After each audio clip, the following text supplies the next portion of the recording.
Welcome back, guys, to the channel, and welcome back to another video. As you guys can see, the Audi still has lights all over it because as of recording this is 12 days before Christmas. So if you haven't, check out my video about me explaining how to do that, how to put lights on your car yourself for 80 bucks. But today I'm going to be breaking down a question I've been getting asked a lot recently, and that is, how do I own a sports car at just 16? So let's hop in and get right to it. I'm going to start off by saying that it is not an easy thing to do to get a sports car like my Audi at 16. I started at just 15 years old. I was able to get a job working fast food at my local mall, which really helped me to start building up that money early and quickly. So that's one thing that definitely helped me a lot. The first thing I'm gonna say is, you're only 16. This is probably going to be the first car that you're going to buy. So it's not like, it doesn't need to be anything special. You got to remember, you're poor and you don't have the luxury of being able to choose whatever car you want. So a lot of times you're not going to get the nicest car. Like my car right here, it's a 2011, so it's by far not the newest Audi that they've got, and it is I bought it with 95,000 miles on it, so it was higher mileage. It wasn't super high, just because I wanted to keep my mileage under 100,000. But it's a good example of saying that you can still get a decent sports car without having to have the nicest thing on the market, the newest, you get what I'm saying. While working fast food at the mall, I was able to save up about $6,000. I was just putting in the hours, getting consistent, like 20-hour weeks after school and stuff. Put $5,000 on a down payment, and then I put another $1,000 for registration. So I was looking at the market. I had picked a car that I wanted to buy. These Audi S4s really have a lot of bang for the buck just because of depreciation and stuff.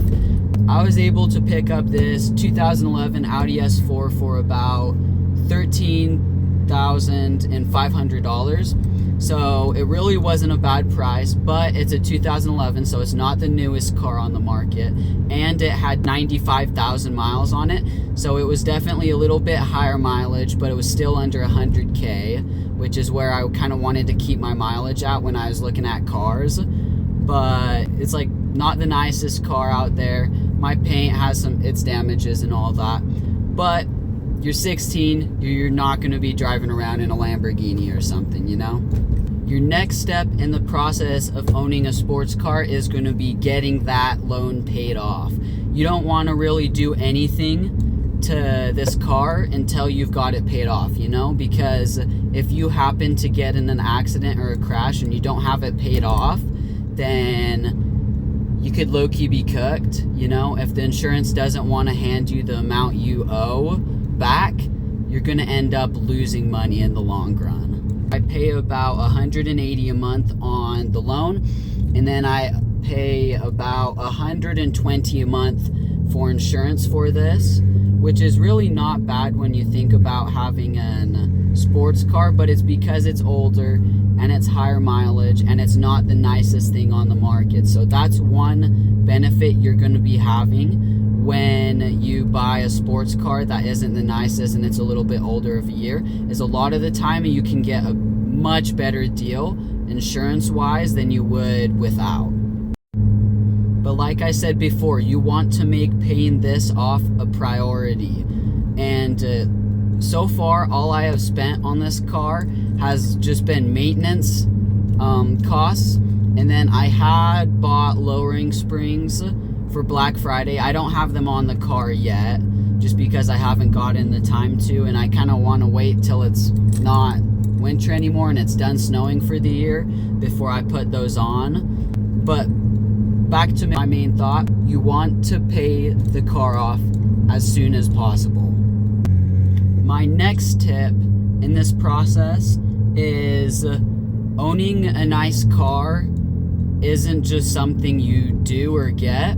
It's more of a lifestyle, because you've got all these maintenance costs. A lot of your money when you're young like me is going to your car, which means it takes away from all the funding and stuff you'd get for going out to eat, to buy new clothes or whatever. So what I'm saying is, you need to make the car the priority, you know? You want to have it bad enough that you're willing to give up going out to eat or buying that new shirt you really want or whatever, you know? So you want to keep your costs cheap and affordable, because a lot of your funding is going to the car. My next thing I'm going to mention is gas. You got to remember that once you buy the car, it doesn't just give you unlimited miles, you know? You got to pay for gas. Every mile you take, it's spending some of that money. You're going to have to buy gas later, you know? I usually go through 2 tanks of gas about a month, which adds up to about $100 a month if each tank costs me about $50 to fill up. I think this Audi, it's got a 14-gallon tank. I could be wrong though, I'm not entirely sure. But that's one thing you've got to keep in mind, is you've got costs that build up over time, like gas and fuel and basically anything else you would need to drive.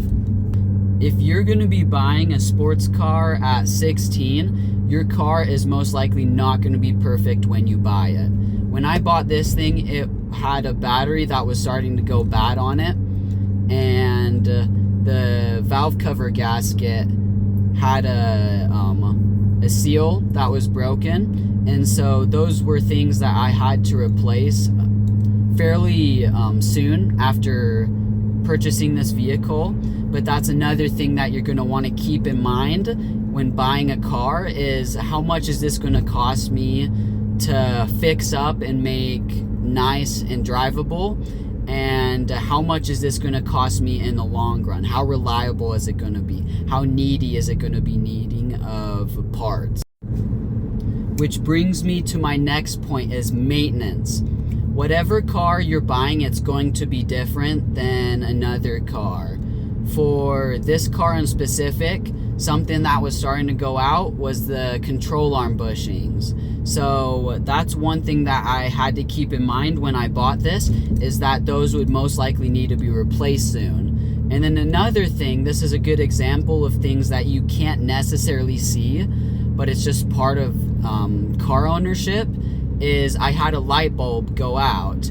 And the thing with these higher end Audis is you can't just go to your AutoZone and pick up a light bulb for this. You actually had to get a special light bulb that had a little computer connected to it, and that cost me about $50 off of Amazon. But those are all things that you've got to keep in mind when purchasing a vehicle, and like how much it's going to cost you in upkeep for the long run.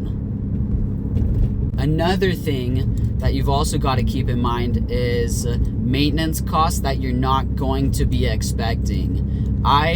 About 3 months into my ownership, had one of my light bulbs go out. I drove around without a light bulb for a while, but as you guys know, that's not the most legal thing to be doing. So I eventually decided to change it. And one thing that I didn't realize when I bought this is Audis, they often, these higher end ones, you can't just go to AutoZone and pick up a bulb for it. You've actually got to buy a special bulb with like a computer connected to it, which I had to purchase off of Amazon. So far it's lasted me good, but that cost me about $50, so it wasn't a huge maintenance cost, but it's definitely something that you're going to want to keep in mind. Next, I'm going to be breaking down my monthly cost of owning a 2011 Audi S4. Drum roll. It costs me $400 on average a month to pay for this vehicle. That is including gas, the insurance, and my car loan. Next, I'm going to be revealing how much money I am into the vehicle, so how much I've spent on this vehicle since my ownership, and it cost me $17,020 so far on this vehicle. That's including its initial cost, that's including all the maintenance and stuff I have put into it, and how much I've probably spent on gas and insurance since my ownership. Only $8,000 of which is owed to the bank. If there is one thing that I am going to leave with you guys is it's not easy, you know? Like, you got to put in the hours, you got to put in the work, you've got to think smart, and you got to understand that you're not going to be doing everything to the car you want immediately.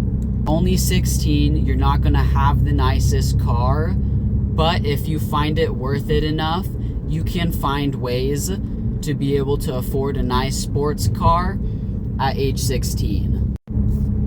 I hope this video has been able to kind of help you guys and enlighten you guys to some of the ways you can make owning a sports car at a young age work. And I hope it has helped you kind of open your eyes and realize what it would take. Check out this video right here if you haven't already, where I go through and break down how I put Christmas lights all over my car. Stay tuned, guys.